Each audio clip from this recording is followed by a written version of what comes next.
Hey guys, you're watching History by Year, and today we've got something awesome for you. In 2025, New Zealand stood out on the global stage as a country balancing innovation, environmental leadership, and political evolution. This year marked significant developments that shaped the nation's economy, culture, climate policy, and international relations.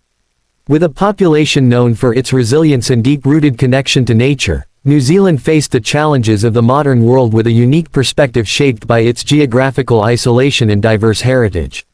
One of the central themes of 2025 in New Zealand was climate adaptation. As sea levels continued to rise and extreme weather events became more frequent, the government ramped up its efforts in sustainability and green infrastructure.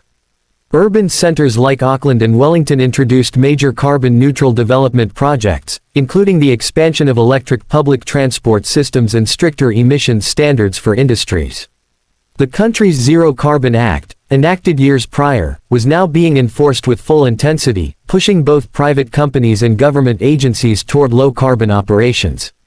Reforestation programs were expanded across the North and South Islands, bringing indigenous knowledge into forest management and biodiversity conservation. Economically, New Zealand faced both opportunities and trials.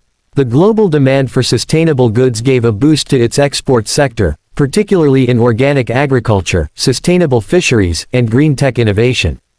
However, inflationary pressures from international markets and supply chain disruptions still caused challenges for middle and low-income households.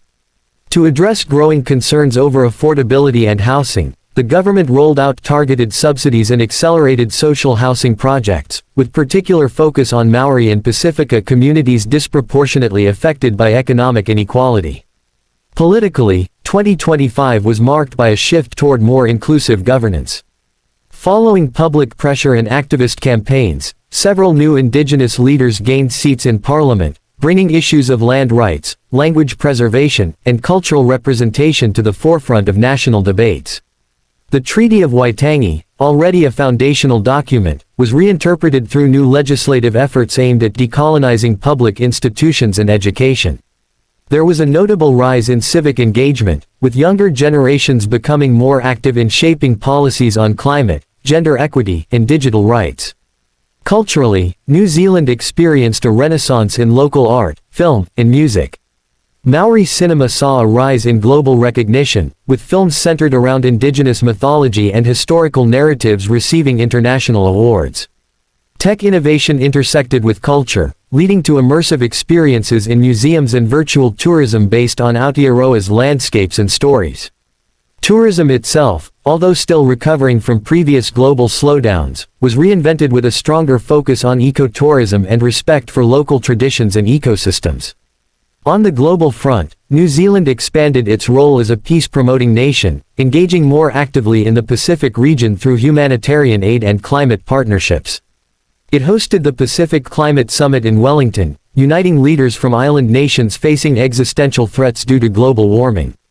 This diplomatic leadership enhanced the country's international reputation as a responsible, forward-looking actor on the world stage. By the end of 2025, New Zealand had not only navigated complex global and local issues but emerged as a model for small nations aspiring to lead in environmental stewardship, cultural integrity, and inclusive governance. The year was a testament to the enduring Kiwi spirit, adaptive, compassionate, and deeply connected to both people and the planet.